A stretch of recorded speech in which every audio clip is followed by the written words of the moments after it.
who opens the heart? That is God's question. So what is the heart that needs to be opened?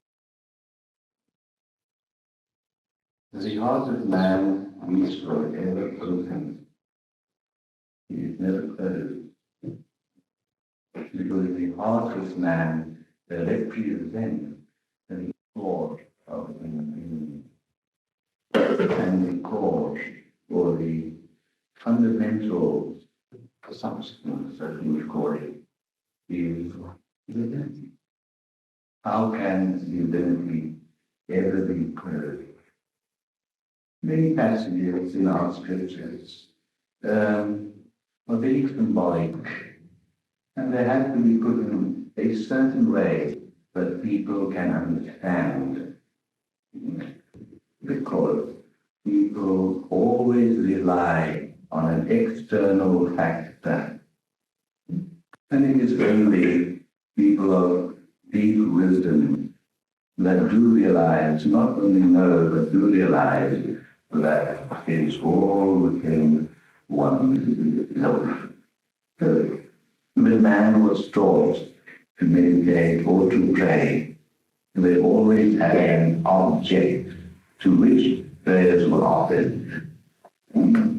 So, after the process of externalization, after the I-thou relationship has been firmly established, then only is a person ready to turn inward.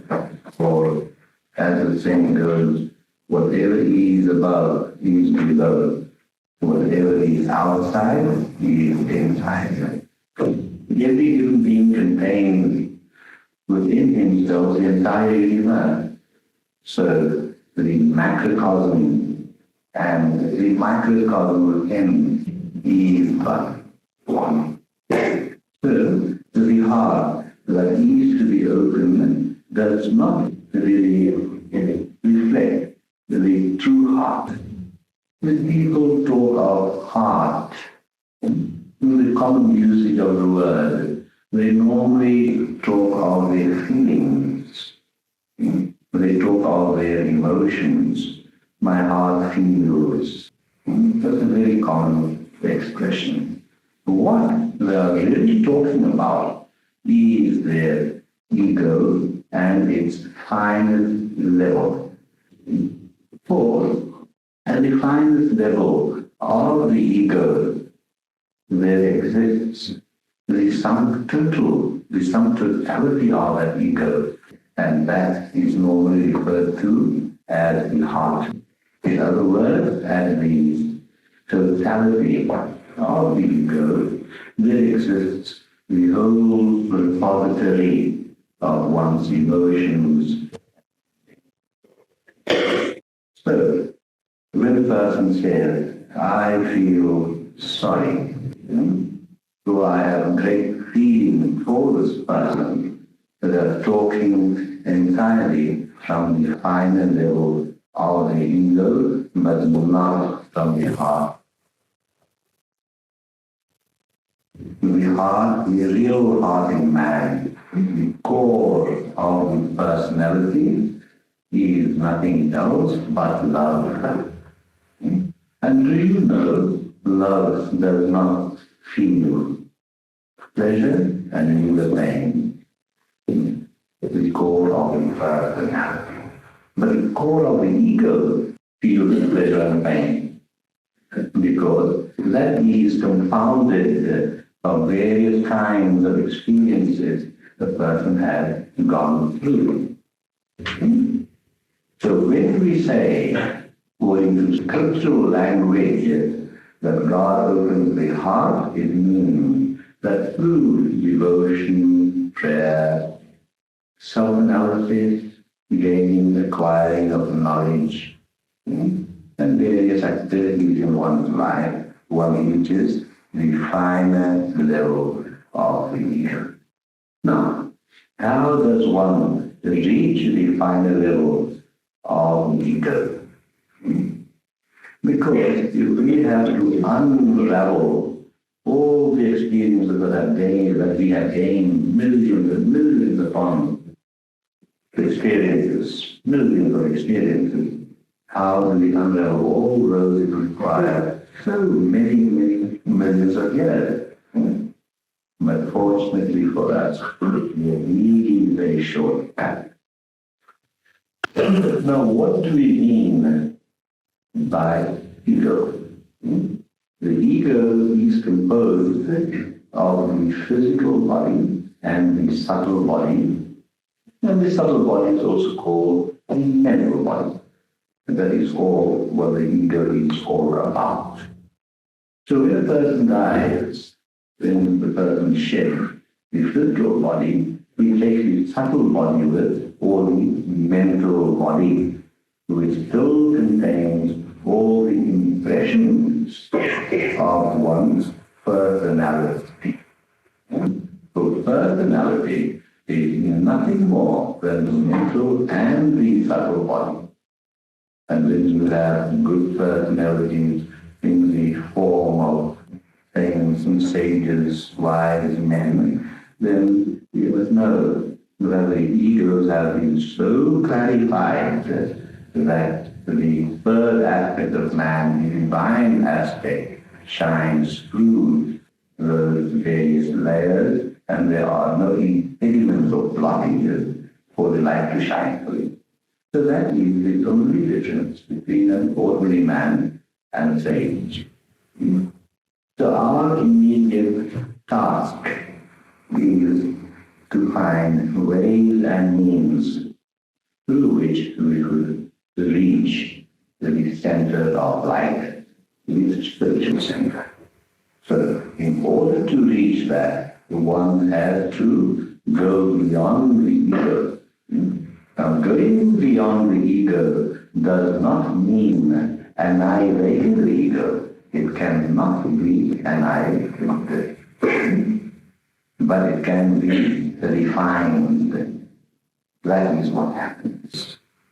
For example, if we take a piece of balloon, a piece of rubber, and like this, it is not transparent. You can't see the break. But when it is stretched, when the rubber is stretched, it becomes transparent and can see it.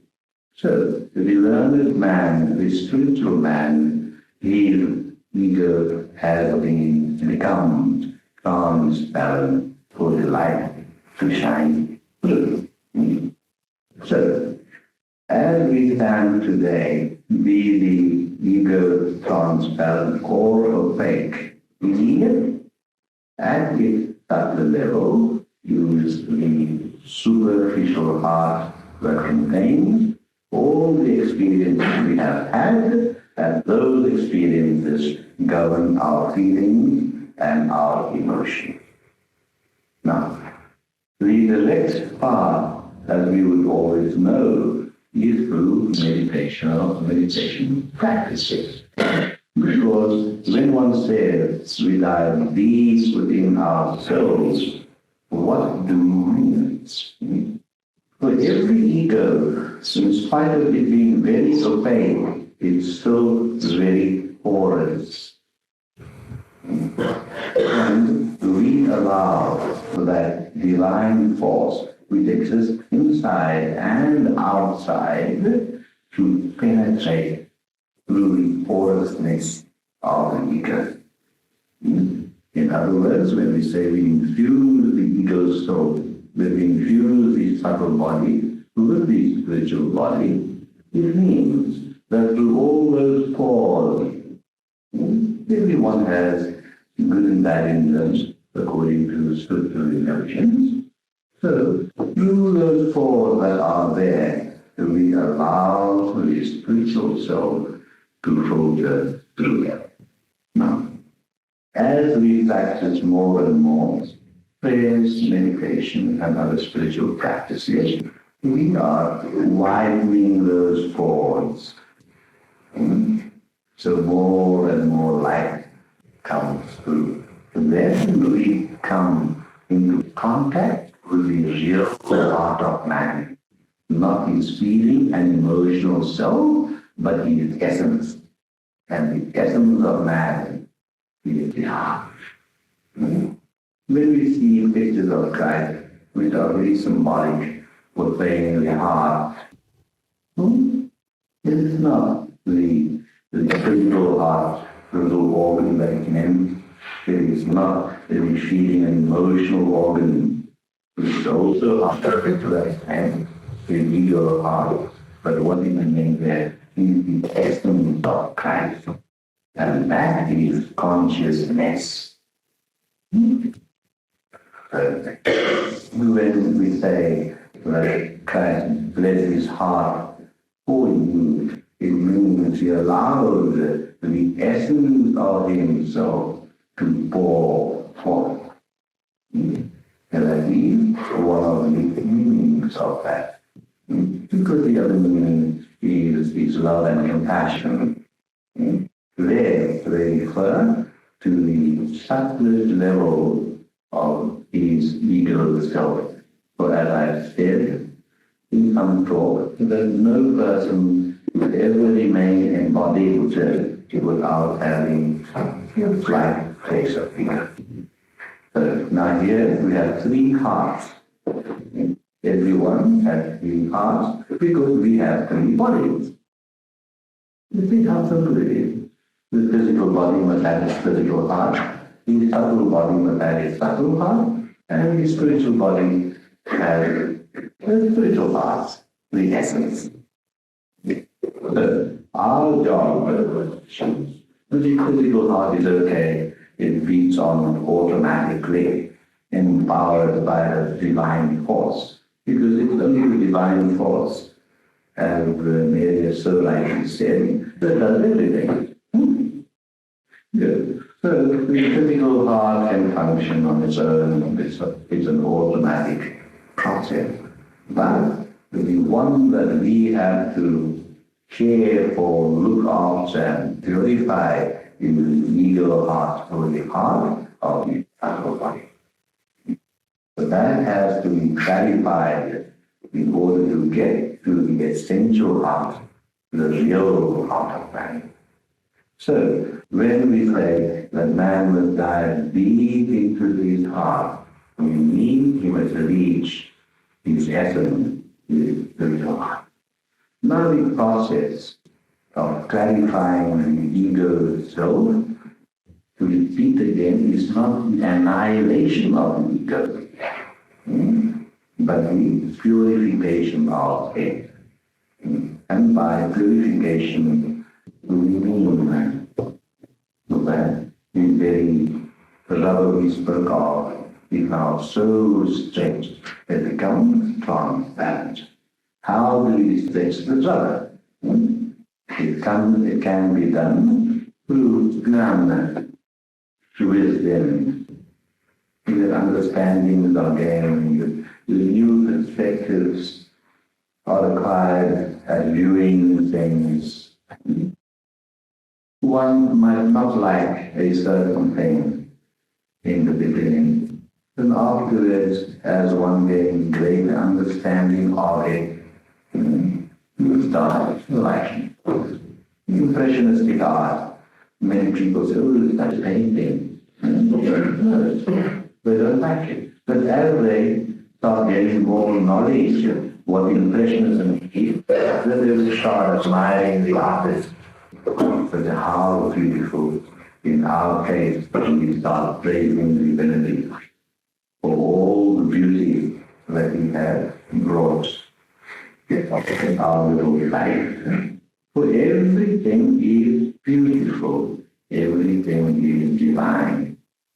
We shirk away from things. Excrement, with old dirt. Where does it come from? It comes from your own divine body.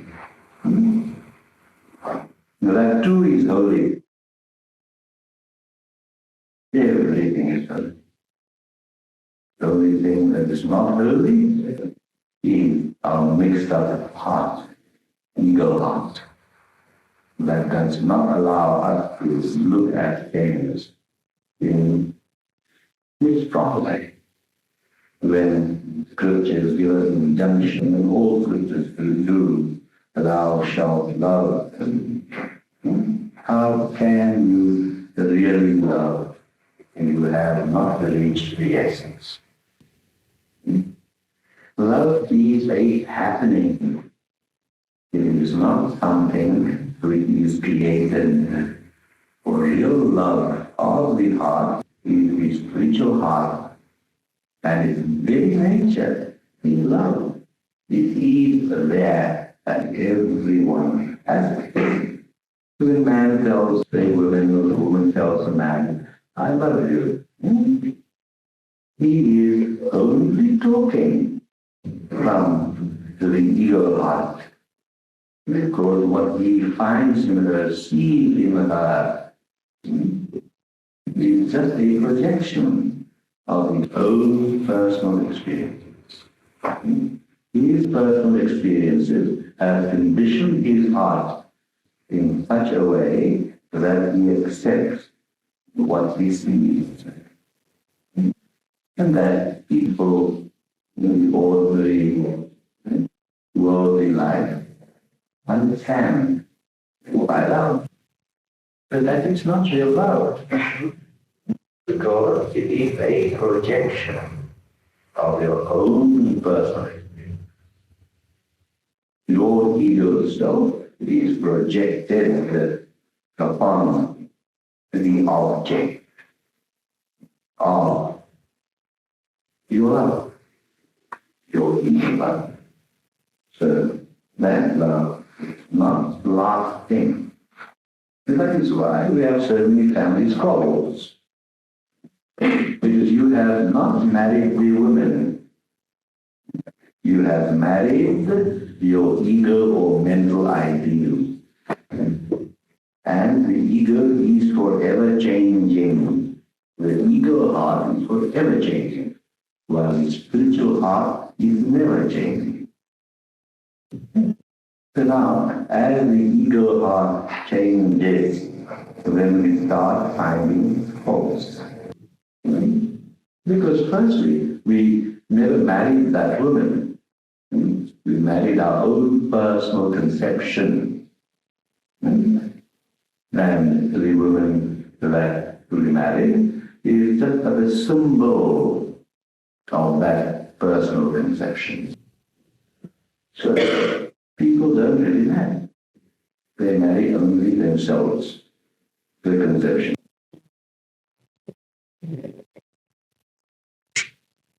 Now, this is the way of life. This happens all over. So when we go beyond the conceptions of the ego experiences, all the conceptions produced by ego experiences, all the feeling and emotions produced by the ego heart, when we go beyond that to spiritual fact, when we go, there's a difference between spiritual practices and spiritualistic practices. Spiritualistic practices dabble only with the subtle ones. And therefore it's called spiritualism. Someone was giving a talk,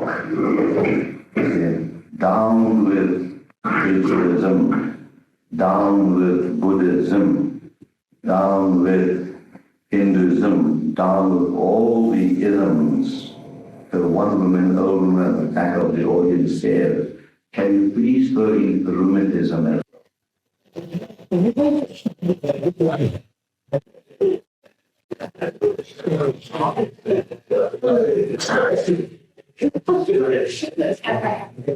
Yes. So in spiritualism, people dabble with the subtle body and the subtle heart, in the feelings and the emotions. But spirituality is everything. We have direct contact with the spiritual self of ourselves. And and we enter the essence. And the essence of anything is called the heart. Without the physical heart, this body can't survive. It doesn't tick away. Without the subtle heart of the individual body, you have no feeling, no emotions. So, the physical heart is the essence of the body. The ego heart is the essence of the subtle body, and the spiritual heart is the essence of the spirit. Now, we in spiritualism, they settle for the subtle body, that we go beyond that. For we know the physical body and the subtle body are destructible. They have to be destroyed. They are dissolved. They are ever changing and end up in dissolution. While the spiritual soul, the spiritual heart, the essence, is never changing and eternal. That is why people on the spiritual path try to find the eternal heart, the heart of Christ, or Christ consciousness. Now, through meditation and spiritual practices, this can be reached. The reservoir of this indefinable energy can be reached, and by reaching it, you have created a channel. Now, this channel is created by the mental body, the subtle body, and through spiritual practice. It reflects on both sides. The spiritual body and the subtle body is in the middle. So, what transformation are taking place in the subtle body reflects itself on the physical body. Haven't you seen people that have such kind faces? And you look at them and you just can't help wanting to be close to such a person. So kind, so loving. Because the hole has been made, that porous subtle body, the hole has been made bigger. So it reflects on the physical side and it's an entrance to the spiritual side. Now, once this tunnel is dug, then the spiritual energy is ever there, the spiritual heart is ever there, shines out. Shine into the subtle body, clarifying it, bring a greater balance in the experiences that are all clustered up there because it is a repository of experience. So in Sanskrit is called sanskaras, clarifies that, and then even in the physical self, it shines through. If you have such kind faces, beautiful faces, now by beauty I don't mean the shape of the eyes and nose. That's not beauty, that's prettiness. You can have a pretty person and you can have a beautiful person. Physically a person might look ugly, but so beautiful. You feel something in the presence of that person. Why? Because the tunnel has been dug and we allow, it is allowed, it's not really it is allowed for the spiritual heart to shine through. That is the direct line. So, with our spiritual practices, we are digging a tunnel. Not a grave, the tunnel. It is the direct line. Now, if we, from here to, I don't know the geography of England, but if here we have to go to another city, then there's a mountain in between. So then we've got to drive miles and miles and miles around the mountain to reach the other place. But spiritual practices mean we are digging a tunnel through the mountain, direct access to that city of light, from the city of this darkness to that city of light. As the prayer goes, Asatoma, Satyogaya,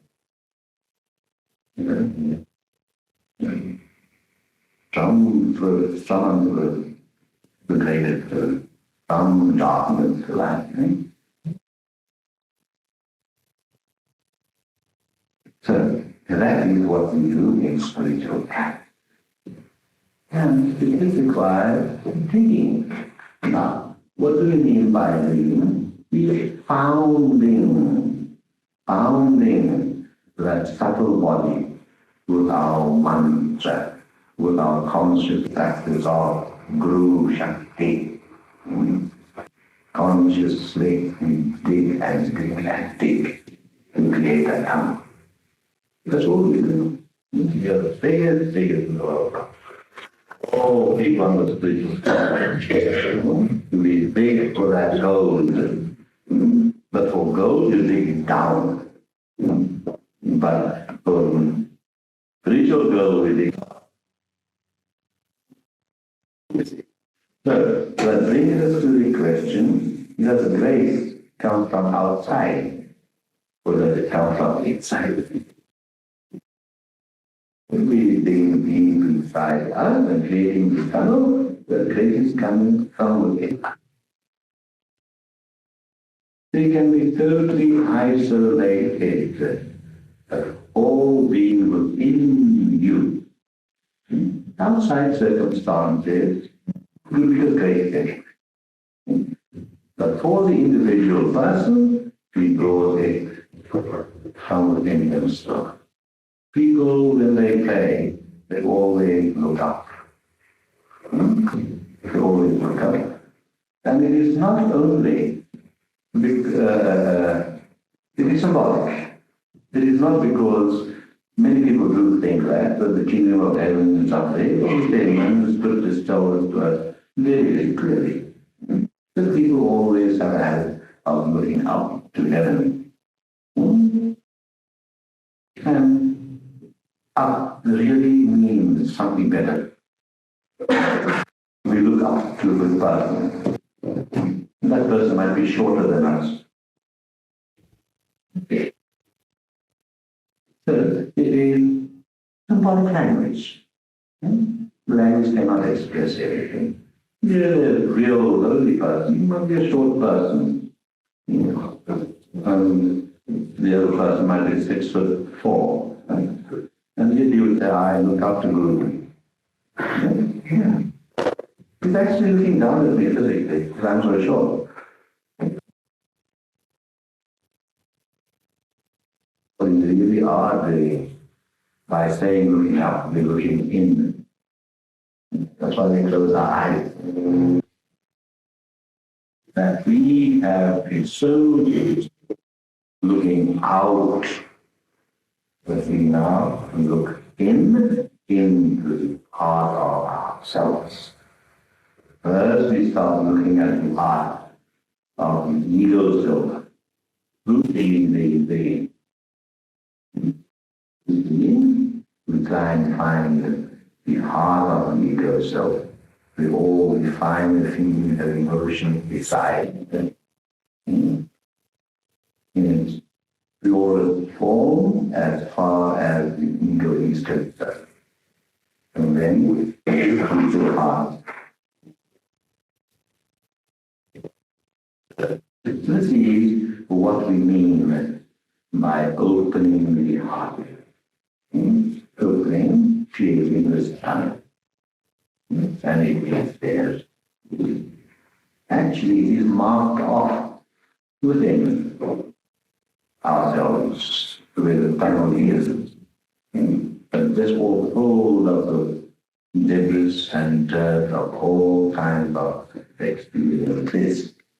So, now, Let's take us to something, let's take us to something very important. When do we dig? When we dig a hole, we take out the dirt. What happens to the dirt? What happens to it? We might have a little story before I carry on. The man on a government job, he was digging a hole. Now you will all know that when you dig out of the ground, when you put it all back in, the mound will be bigger. The ground is very compacted, the soil, and when you dig it out, it becomes loose. So this digger calls his foreman, the spot, and says that I've taken all the soil out of the digger, but I can't get it all back in. What must I do? So the foreman thinks. He said, dig a deeper hole.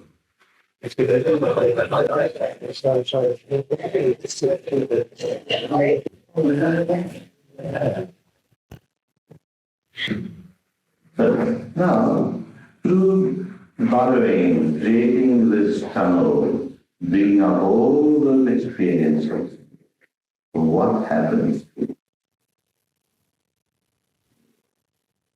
In many cases, when the dirt is dug up, it goes to conscious mind, and the conscious mind starts re-recognizing those experiences long forgotten. Long forgotten because they might have been a collection of previous lifetimes, and people don't remember their previous lifetimes. So, in the beginning, when people are on a spiritual path, they start feeling awkward.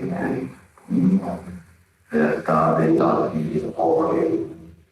Because all that is coming up now, all the dirt is coming up. But therefore, as I've said over and over again on this course, the very important thing is crucial, the arc. Because that dissolves that time, and it makes things easy for the spiritual aspect. All the techniques are just the shovels, the spades, the machinery, the boring.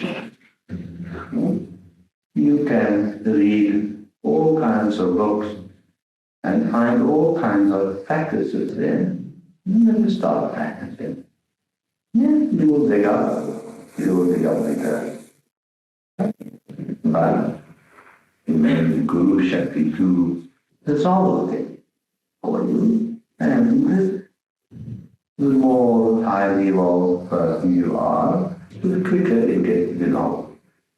And it becomes less painful, but this all has to be dug up to reach the spiritual heart. Now, once all these experiences are really, or sanskaras are really dug out of you, entirely out of this, what happens to them?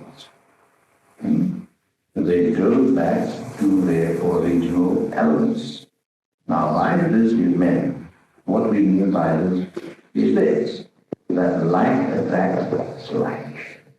Every thought you think is never destroyed. It goes and is attracted by or to a person of similar thoughts. And that is how evil, for example, negativity multiplies.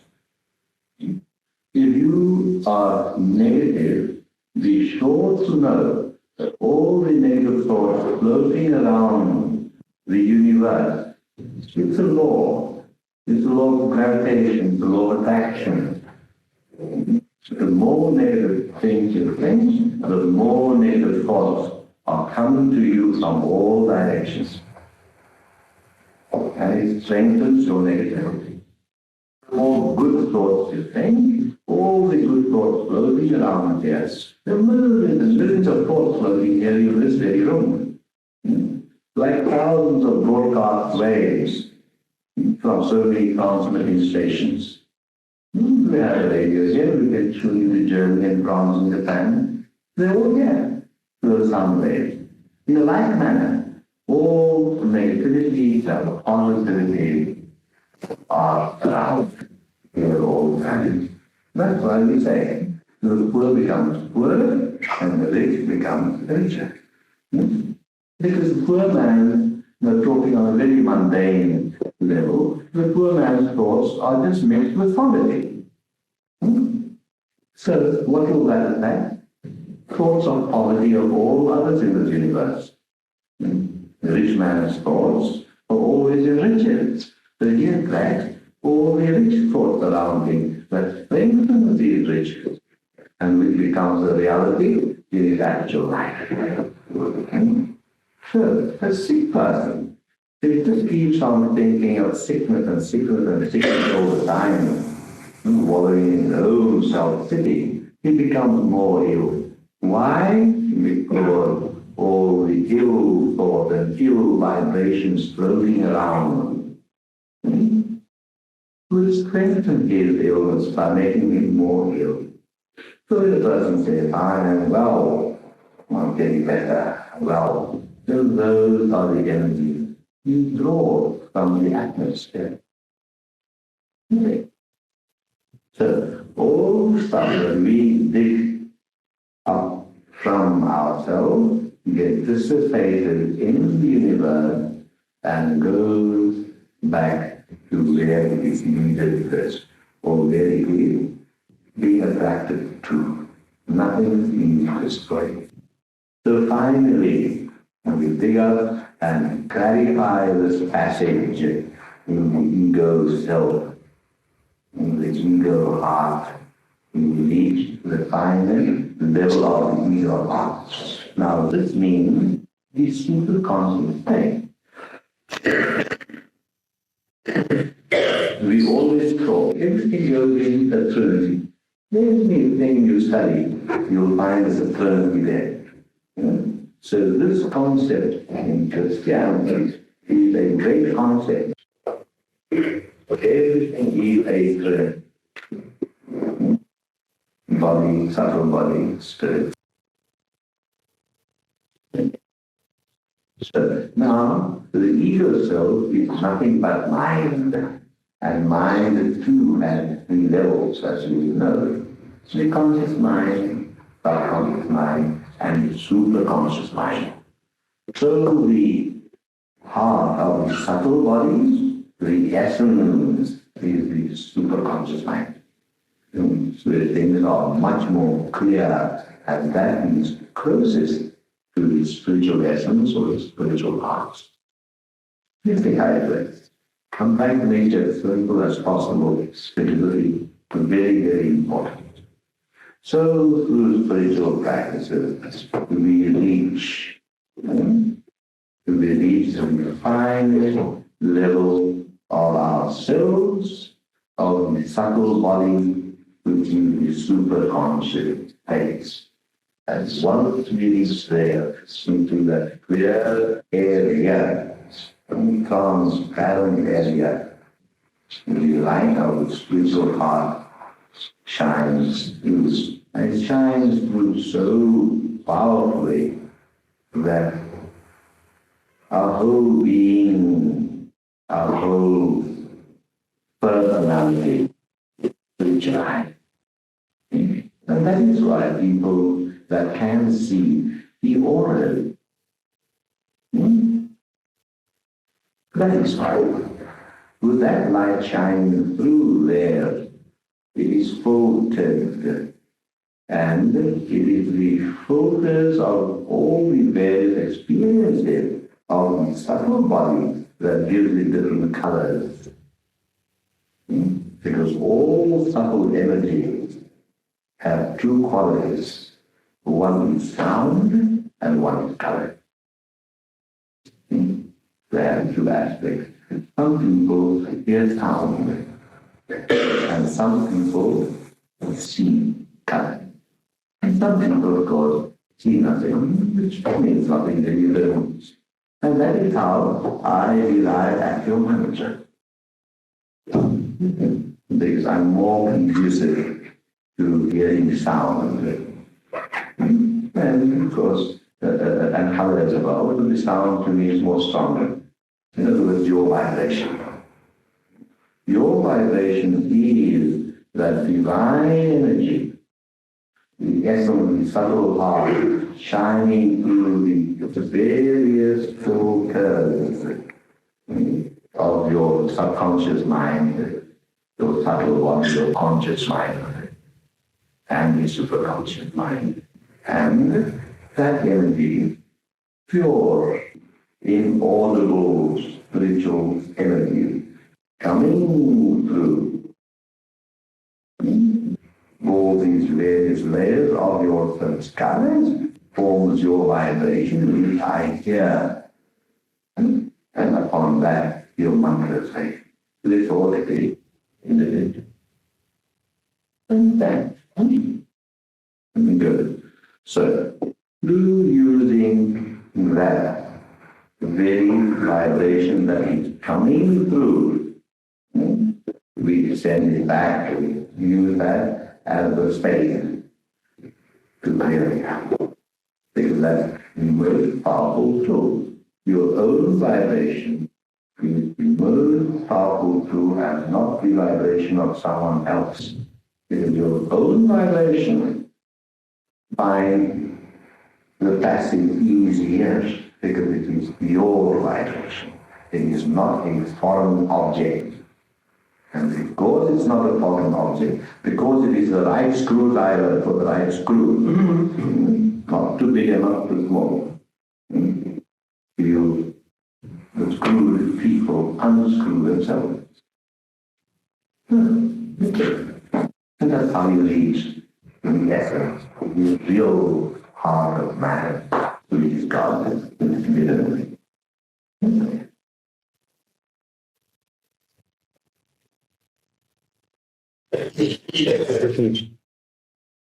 Is it all right if we have a few short questions, if you're all right? Which one? Anybody? Can I have the first one? It is not very subtle, therefore it's a long question requiring a short answer. On the basis that we have been chosen, or we have chosen ourselves, or been elected, whatever happens, to be framed in human form on Earth at this particular important time, for the Earth that is. And question one, have all on Earth today chosen this because of the difficulties?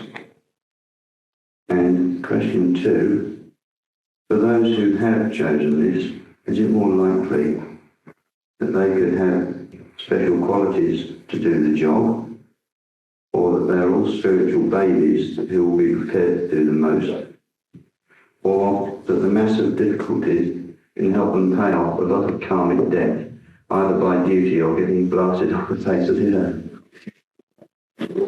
Do you want the short answer? Yes.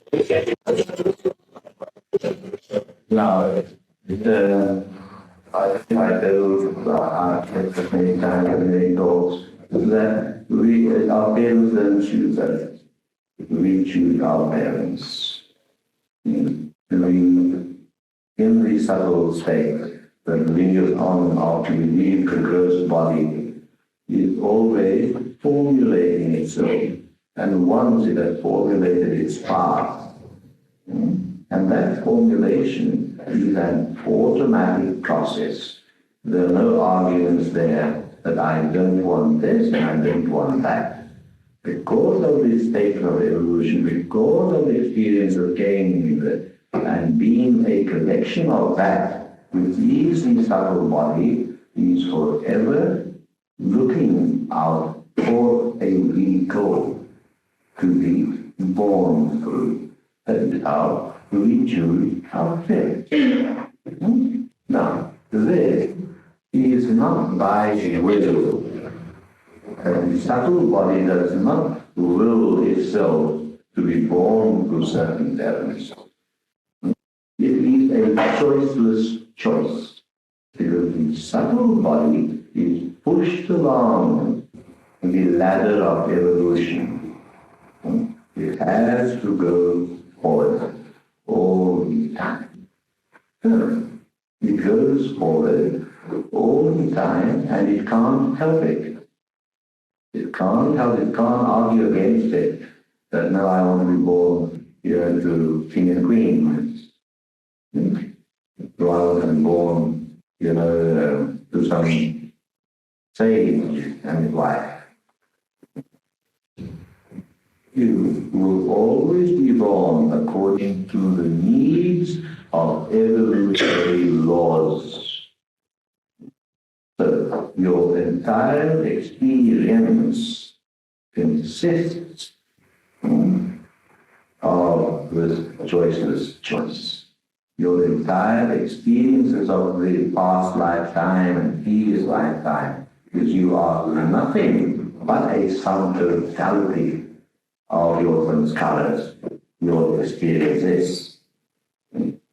Now, so this subtle body is forever hovering about everywhere. Here, as we are sitting, there are millions and billions and billions and billions of these entities, if you want to call them, floating around here. They're falling in and out of you all the time, because your body too is totally porous. So there are millions of these souls getting in and out of you all the time. The souls that are most conducive to your mental self, to your subtle self. And that is how conception takes place. When a child is born, the question would remain that when does the soul enter the body? Does it enter it at conception, or does it enter it at birth? No, at neither time. Three subtle bodies are within you, floating through you all the time. And that every sperm, which is about 500 million every ejaculation, contains a soul. Contains a soul. And the one most conducive to the chromosomic and genetic structure of the parents is the one that will impregnate. That answers the question that out of 500 million sperms, why has only one reached the ovum?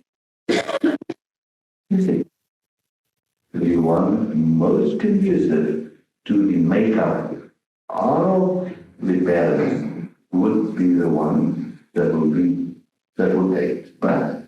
But we choose our parents, although it is a choiceless choice, pushed on by the laws of evolution. Now, that subtle body that is now ready to take birth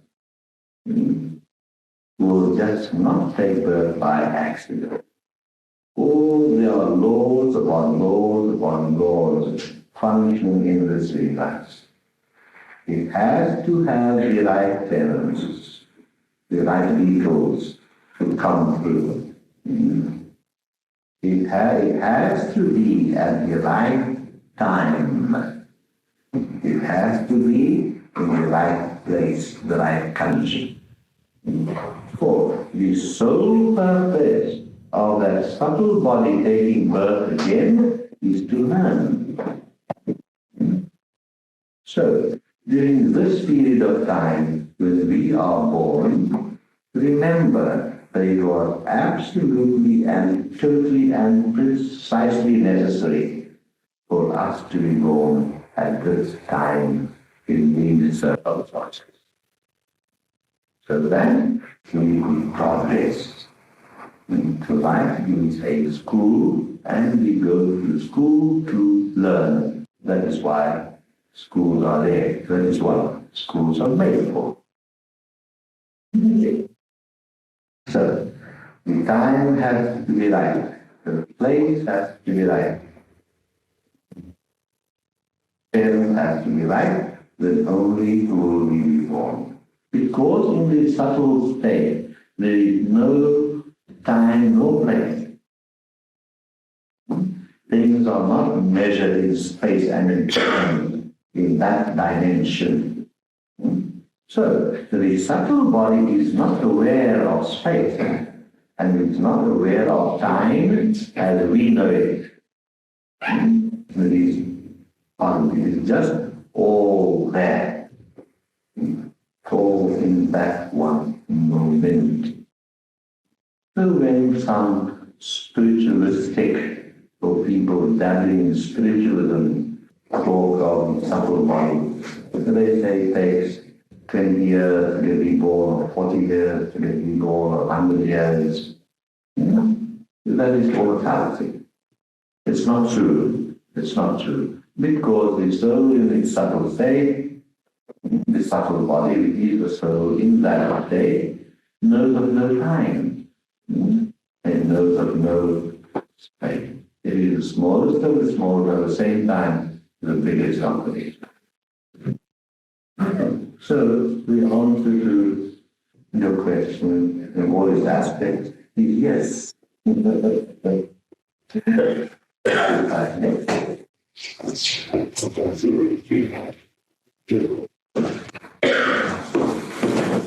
Before I carry on, there are two kinds of souls that don't get born very soon. Although in that state, there is no time, and of course on earth we measure things by time. And from our measurement, there are two souls that take a very long time to be born. One is a very bad soul, and one is a great saint. Hitler cannot be born very soon.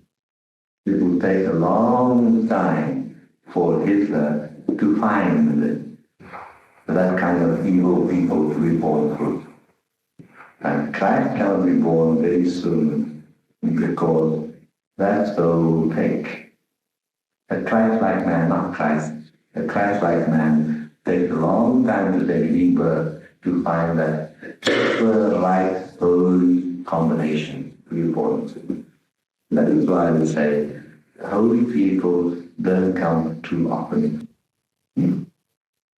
Yeah. Sorry, Doctor. Guruji, following on what we've just been talking about,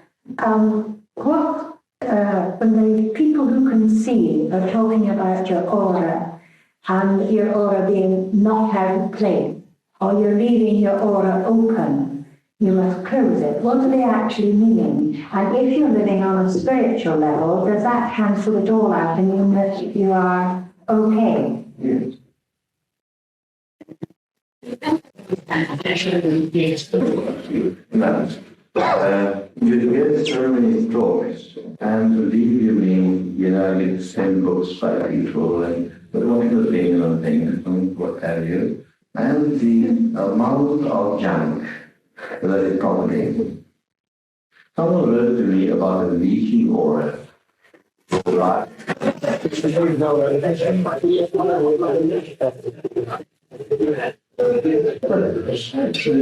By saying that a hole in an aura, can you believe that?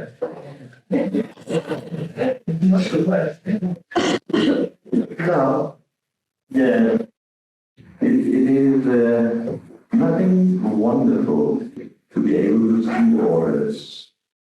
Nothing wonderful. Many people now know spiritual standing either. They can see auras, and highly spiritual people can see auras. It is just ability that can be acquired. I think we can do one of you how to see auras. Yeah, but it does require about 6 months of intense practice. Just go to the first practice you started with would be Thalek. That will concentrate the mind, bring all the energies together. I think there are other practices that can be done that will take that concentrated mind into a certain field where with the concentrated mind, you bring that concentrated mind off focus and then you see it. So it is just a mental acquisition. Some while ago, I took up a course in speed reading. I normally used to read about, say, 70, 80, 200 pages an hour. And if I found too slowly, a lot of things to read. So I took up this course. And we was actually taught with the teacher, said that this is just purely a mental acquisition. It's an art. It's an art. And of course I took up this course, and a lot of practice was required. And so you do that with the best, you've got it all in. If there's a book of 200 pages, you can finish in half an hour. Depends on what kind of material you read. You can read a philosophical book, well, it's sort of plain and it takes time. You have to go on read book, just because the whole paragraphs jump out at you. And in fact, instead of reading word by word and linearly, you read aerially. And it's very simple. As a matter of fact, the last president of Jimmy Carter, he took up the course with his entire family. And do you know who came out there? The 9-year-old child. But it does not require great intellectuality. It's an art that you learn, whereby you get in at a glance the entire page. So the 200-page novel, you can finish up in half an hour, 3/4 an hour. Now likewise, I'm giving you this as an example, likewise, the psychic ability can be acquired and does not require a spiritual person to practice it. Anyone can learn this. But it could be very harmful doing these practices of manipulating the subtle body. It is not properly guided. There would be certain shifts of energies, and if energy within the subtle body shifts without control, without knowledge, that's why we say half knowledge is dangerous. These things are not to be learned from books. They are to be learned from a person who's the real teacher in that particular field that knows all the pitfalls, and that can show the off and put you back on the road. There's not worth anything there. There's nothing to it. It means nothing. So, psychometry, telecommunication, telepathy, all these things. To many people it comes naturally. And many people can acquire the art. But it has nothing to do with spirituality, with the essence of oneself or humanity. Really, on purpose. Do you know, do we say that the sky is grey? The sky is not grey, it's blue. You're only looking at the clouds. Isn't it? The sky is blue up there. Clear beyond the clouds. So, you say the sky is grey, what we're referring to is just the clouds. Like that. Maybe.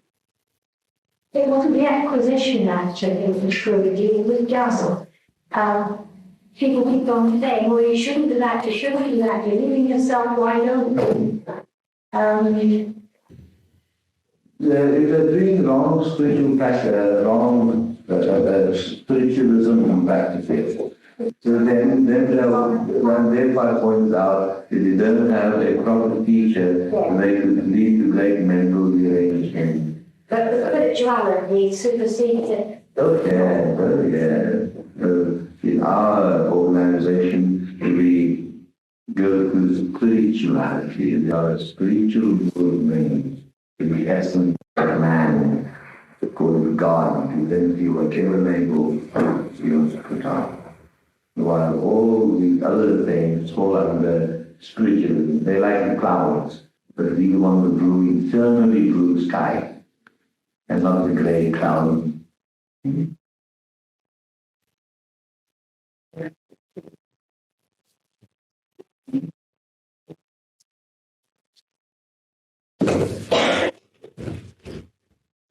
He was expected from so many others to come to South Africa to do a play there. She played Juliet the lead role. And the South African people were so overwhelmed with her acting. She's a great actress. Shakespearean actress. I went to see her play. It was very unique.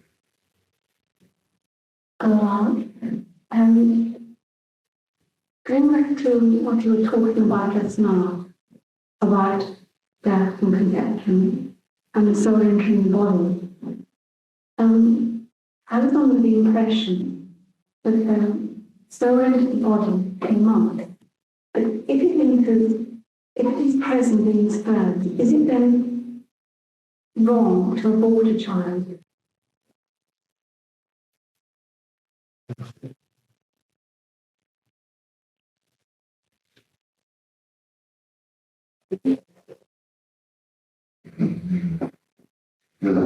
The very sperm is life. If you look at sperms with a microscope, you find it moving like that, the long tail too. The monkeys really failed. Really shut them off. It is wrong to abort a child, unless, of course, if we know that the child will be born into grave suffering. The mother has some disease, and it has to be a very, very strong, justifiable reason. Otherwise, it's totally wrong to abort the child. Rather have the child and be responsible for your actions. Not at all. Why do people want to abort a child? The main reason is there that the man and the woman are not married. That is one of the other reasons too, but this is the main reason. And in order to save face, they abort the child, they kill, it is murder of the first degree.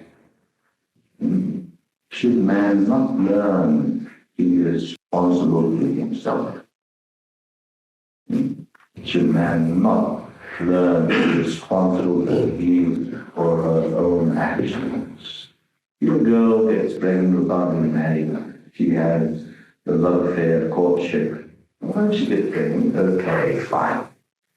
It's my duty to fend for that child. But that is the lesson I need to do. This does not justify illicit coming together. It does not justify that. John. Peter. Haven't sent up to finished him up. So it does not justify aborting a child. I have been responsible for my actions. I went to bed with my boyfriend or whoever. And I'm responsible for it. So the child is to be born. Let it be born and let me care for it. I have no right to care for it. Because I am partly responsible, totally responsible, but also partly responsible in the sense that I was an instrument for that child. So it is wrong to abort. In many countries, they are trying to make abortion legal. I do not agree with that. unless it is under some extreme circumstances the child can be born deformed or whatever. And then too, perhaps it is the child's karma. Because abortion is certainly wrong. But if you know, if a man is instrumental in making a woman pregnant, right, he must never shirk his responsibility. Perhaps circumstances are such that he can't marry her, that he must forever be responsible for a child and a child's welfare. Okay. How can a young girl? I'm not been asked this question many times. Taking a girl comes to me and they say, well, child, what should I do? I think you have your child. The child is great. My mother and father will throw me out of the house. I tell them, did you ask your mother and father before you went to sleep with that man? Huh? Yeah, so I give hell. Abortion. Good. I believe that 5 to 1. I need to tackle that.